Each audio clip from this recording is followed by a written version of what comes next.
Bom dia, pessoal. Bom dia, boa tarde, boa noite. Na verdade, cada um no seu horário, cada um na sua praia. Assistindo a aulinha virtual EAD Objetivo ABC.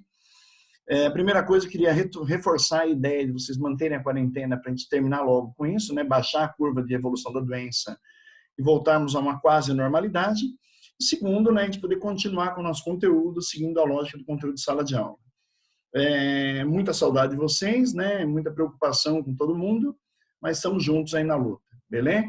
Bom, a nossa aula hoje é uma aulinha sobre Napoleão Bonaparte, sobre a era napoleônica, na verdade, né? Então, a gente vai discutir quem foi Napoleão, qual a importância dele, né, dentro do processo político que a Europa vive na virada do século XVIII para o XIX, né? E vamos tentar resgatar algumas ideias, né, da era napoleônica, né? A gente vai pensar junto em algumas possibilidades sobre a evolução do pensamento liberal burguês na Europa naquele período ali, e vem a importância de Napoleão em todo esse processo político ali, né? Então, aula 6 aí, a frente 2, pessoal do segundo ano, né, do ensino médio. Napoleão Bonaparte, ele é um jovem militar francês, né, que fez uma carreira meteórica dentro do exército francês. Aos 24 anos, ele era general do exército da França já. Nasceu na ilha de Córcega, uma ilha franco-italiana, ou seja, de origem francesa e italiana ali, né, litoral do Mediterrâneo. E o Napoleão Bonaparte, ele vai fazer um processo interessante de chegada ao poder. Ele chega ao poder no final da Revolução Francesa. Os jacobinos haviam sido derrubados, o governo de Robespierre, né, o governo do terror, havia sido derrubado na Revolução Francesa. A Revolução estava se perdendo, né, se autodestruindo no final da fase jacobina. Ocorre um golpe dado pelos girondinos, pela alta burguesia. Esse golpe é o golpe 9 do Thermidor, derruba Robespierre, Robespierre é executado, né? E a alta burguesia assume o poder, estabelecendo um novo governo na terceira fase da Revolução, que é a contra-revolução burguesa. Esse governo é o governo do Diretório. O governo diretório sofria algumas ameaças tanto do lado jacobino, do lado popular, quanto do lado da nobreza francesa, né, que havia perdido o poder com a Revolução. E então, na ânsia de se manter no poder, estabelecer um poder forte ali, os girondinos, a alta burguesia, criam, a partir do diretório, a ideia de um consulado. 3 cônsules chegam ao poder, né, pela lei francesa, um deles comandaria essa tríade, esses 3 elementos ali, né, e 3 personalidades amadas pelo povo, respeitadas pelo povo da França, mas que dominariam, que governariam em nome de quem? Da alta burguesia da França, certo? Bom, Napoleão chega ao poder como um dos 3 cônsules, aliás, o principal cônsul da França naquele período ali, no final da Revolução, em 1799, fará 3 governos, na verdade, dividido em 3 partes do seu governo, né? Primeiro, o consulado, que seria uma espécie de república, é uma república francesa. Depois, o império com a sua autocoroação. E depois, os 100 dias, que é o último período do governo dele. No final dos 100 dias, ele é preso, né, por uma segunda vez já, e é exilado, colocado dentro da ilha de Santa Helena, que é uma ilha da costa africana, até em 1815. Ele morre em 1821. Bom, 2 características importantes da era napoleônica, acho que fundamentais. Primeiro, ele vai consolidar o poder burguês na França. Seja através do desenvolvimento industrial, seja através das leis, né, do Estado laico, ele consolida o poder do Estado liberal burguês na França. Por outro lado, ele é uma grande ameaça ao antigo regime na Europa, ao absolutismo europeu.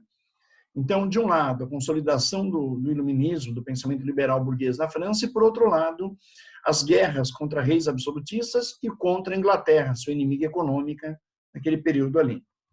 Bom, Napoleão chega ao poder, né, durante o período do diretório burguês, ou seja, da contra-revolução burguesa girondina. Foi colocado no poder após uma tentativa de golpe, né, popular chamada Conspiração dos Iguais, dado por Graco Babeuf. Esse tentativa de golpe popular jacobino acabou dando errado. O Babeuf foi morto, né? Napoleão precisava consolidar o Estado liberal burguês em nome da burguesia, trazendo para junto dele o povo e correntes que eram contra o governo liberal, né? Napoleão tinha conquistado muito poder, muita força política para suas campanhas militares, principalmente no Oriente, né? E Napoleão acaba sendo escolhido como quem? Um dos 3 cônsules que farão parte do consulado da República Francesa no pós-revolução. Bom, durante esse processo, né, de consulado, Napoleão dá um golpe, com apoio da própria burguesia, derruba o consulado e passa a ser um cônsul único da França. Esse golpe é o golpe 18 de Brumário, né? Lembra que o calendário francês é um calendário diferente, é um calendário agrícola, temporal, né? Então, no 18º dia do Brumário, Napoleão dá um golpe, foi dia 9 de novembro de 1799, combatendo qualquer possibilidade de conspiração contra o governo e reforçando o ideal liberal burguês ali. Bom, Napoleão, né, tinha, né, muito poder já porque ele dominava os outros 2 cônsules, que eram o Abade Sieyès e o Roger Ducos, que eram os outros 2 cônsules ali. Era o primeiro cônsul a partir da lei, porque a lei estabelecia isso, né? E se fortaleceu muito, reorganizando a economia francesa, reorganizando o modo de vida francês. Essa reorganização econômica dará poder para a burguesia industrial e também gerará emprego e renda para o povo. Então, ele passa a ter, na verdade, um suporte da burguesia, um suporte popular também, quando ele tira o povo do quê? Da crise econômica que vivia.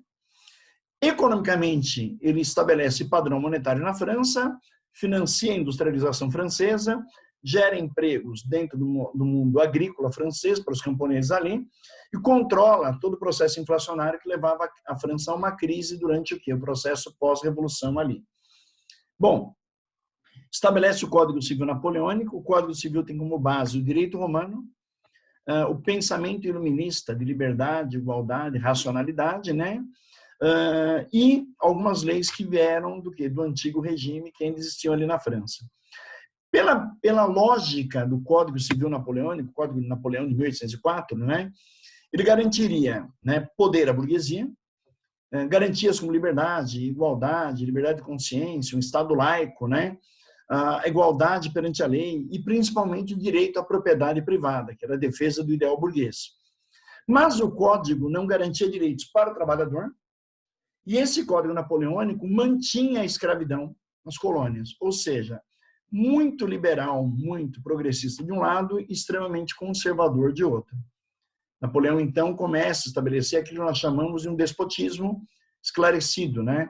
Ou seja, ele começa a centralizar o poder como se ele fosse um líder absolutista dentro da França, não é, mas parece, e, perdão, ao mesmo tempo, ele coloca, né, o pensamento liberal burguês, pensamento iluminista, dentro da lógica francesa ali.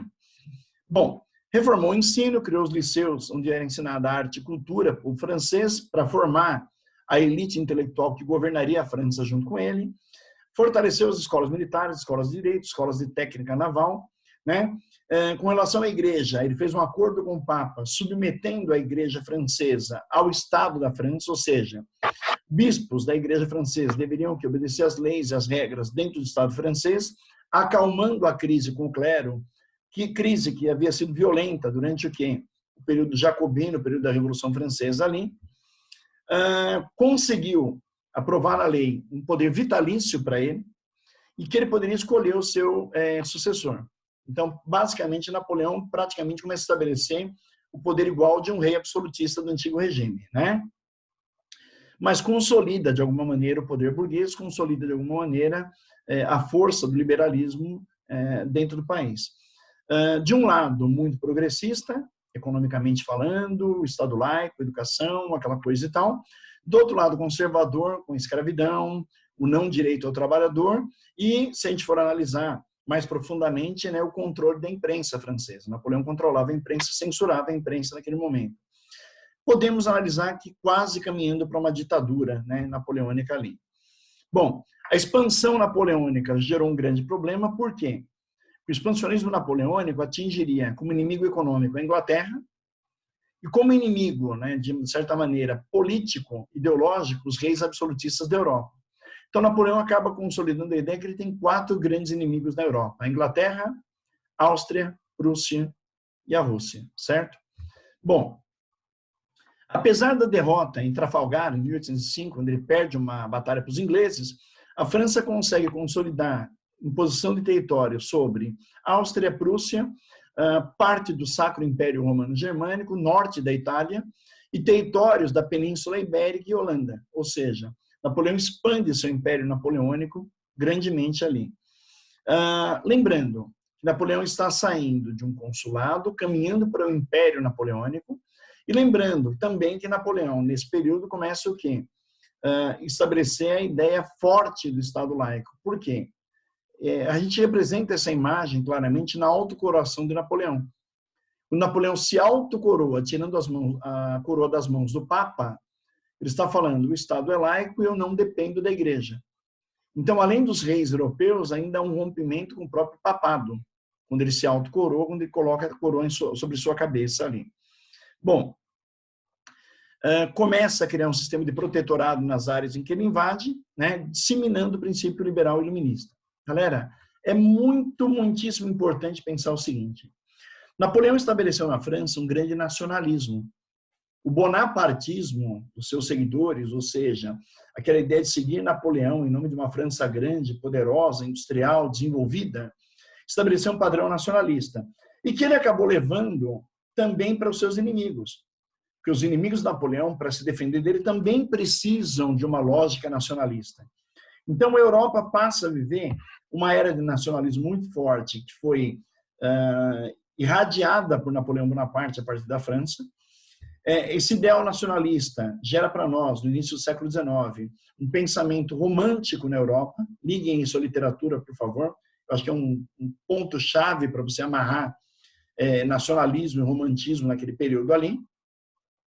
E esse nacionalismo que vai permanecer pós-Napoleão vai gerar uma série de movimentos na Europa que nós chamamos de primavera dos povos do século XIX, né? Unificações, independências, sempre sob ideal nacional ali, ok? Bom, em 1805, 1806, na verdade, Napoleão declara o bloqueio continental contra a Inglaterra. A Inglaterra militarmente, mas isolar a Inglaterra economicamente, atacando aqueles que permanecessem ao lado da Inglaterra, que fizessem negócios com a Inglaterra. Então, a ideia era quebrar a Inglaterra economicamente, enfraquecer a Inglaterra economicamente. Claro que isso não deu muito certo, por quê?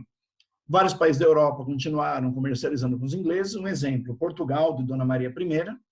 Napoleão coloca a ideia de que os aliados da Inglaterra são inimigos de Napoleão, e Napoleão começa a atacar. Um exemplo, em 1807, Napoleão invade a Península Ibérica, faz um acordo com os espanhóis, passa pela Espanha, toma Portugal. A família real portuguesa, Dona Maria, Dom João, Carlota Joaquina, Dom Pedro, fogem para o Brasil em 1808, né? Chegam aqui em janeiro de 1808, na verdade. E, de alguma maneira, Napoleão acaba ocupando a região da península. Havia um acordo com os espanhóis, ele rompe o tratado, né? O irmão de Napoleão, José Bonaparte, toma a Espanha, e a Espanha também desenvolve nacionalismo antinapoleônico, certo? Tem um quadro muito legal chamado Execuções do 3 de maio, né? 2 de maio, perdão, que falam sobre a resistência espanhola contra o domínio napoleônico ali, certo?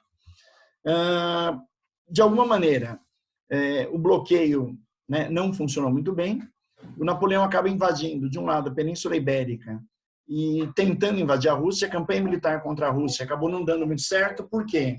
Porque Napoleão, ele não consegue, de alguma maneira, né, naquele momento ali, ocupar a Rússia. Ele vence uma batalha em Moscou, mas a chegada tardia à Rússia, o enfrentamento do exército russo, que fez uma campanha de terra arrasada, destruindo tudo, e o próprio inverno russo, quebraram as tropas de Napoleão, né? Acabaram derrotando as tropas de Napoleão ali. Isso leva Napoleão a uma grande desmoralização. O exército napoleônico perde força, né? A derrota na Rússia parece que abala o poder de Napoleão ali. Em 1813, ele foi derrotado por uma Liga de Nações formada pela Inglaterra, Áustria, Rússia e Prússia, na Batalha de Leipzig, né? É uma sexta coligação, uma sexta vez que os países se unem ali contra ele. Napoleão derrotado, os aliados entram em Paris, obrigam Napoleão a assinar o Tratado de Fontainebleau, e ele vai ser exilado na ilha de Elba. Nesse momento, o exílio de Napoleão não é uma prisão como a gente está acostumado a ver. Ele vai estar num castelo na ilha de Elba, ele recebe uma indenização financeira e é exilado, colocado ali. Por que não eliminar Napoleão? Eliminar Napoleão era criar um mártir para a França, era fortalecer o nacionalismo francês. Então, a ideia era desmoralizar e isolar Napoleão Bonaparte ali. Napoleão é isolado, a dinastia Bourbon volta ao poder com Luís XVIII, só que em 1815 Napoleão é resgatado por bonapartistas, é tirado da ilha de Elba e retoma as guerras. Esse período aí é o final do Império, início do quê? Dos 100 dias de Napoleão. Napoleão retoma as guerras, né? Tenta reconstruir o exército francês, fracassa e é derrotado novamente na Batalha de Waterloo pelos ingleses. A batalha aconteceu na Bélgica. Após essa derrota, Napoleão é novamente preso e exilado numa ilha na costa africana, que é a ilha de Santa Helena, em 1815, onde ele vai ficar até 1821. A coligação de nações forma, naquele momento, o Congresso de Viena, né? E o Congresso tem um objetivo muito claro, né? Restaurar o poder dos reis e ser extremamente conservador nas suas medidas, combatendo o quê? Os ideais liberais da Europa. Então, a prisão de Napoleão, a derrota de Napoleão, representa um retrocesso na Europa. A Europa volta um passo atrás. Por quê? Porque ela vai fortalecer novamente o poder dos reis, a partir do Congresso de Viena. Participam a Inglaterra, Áustria, Prússia, Rússia e a própria França, né? São feitos acordos ali, né? E restabelece o poder dos reis ali, pelo menos momentaneamente. Eu preciso lembrar sempre que a derrota de Napoleão, a prisão dele pela segunda vez e o fim da era napoleônica representa o fim de um pensamento, ou pelo menos o adiamento de uma evolução liberal na Europa, para o resgate de um modelo conservador, absolutista, que retomou a Europa após Napoleão, representado pelos aliados do Congresso de Viena, que nós vamos ver na próxima aula. Beleza? Bom, espero que vocês tenham pego a base do pensamento napoleônico ali, do que Napoleão fez, entendido os 3 períodos do consulado, do Império Napoleônico e dos 100 dias, e analisado esse avanço liberal, apesar das medidas quase ditatoriais, centralizadoras de Napoleão Bonaparte ali. As derrotas de Napoleão dão uma lógica de que Napoleão cria muitos inimigos na Europa. O nacionalismo que nasce nesse período é extremamente forte, tanto para a França quanto para os inimigos de Napoleão. E, resgatando novamente a ideia, é o período do avanço do pensamento romântico, principalmente na literatura, né? Alguns quadros, né, de Delacroix mostram a ideia desse nacionalismo, dessa ideia de pensamento liberal, alguns quadros do Goya na Espanha também. Então, vale a pena dar uma olhadinha, né? Nas execuções 3 de maio, ou, no caso do nosso amigo Delacroix, da Liberdade Guiando o Povo, que é um quadro famoso ali. Bom, daqui a pouquinho, né, a gente vai entrar numa próxima aula sobre o Congresso de Viena, onde nós vamos consolidar as ideias do pós-era napoleônica.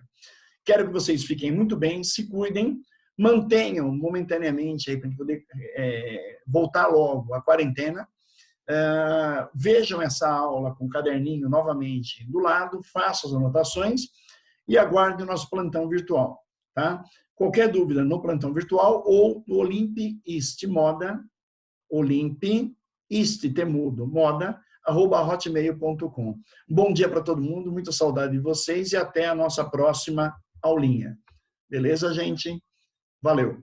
Tchau, tchau. Um abraço para todos.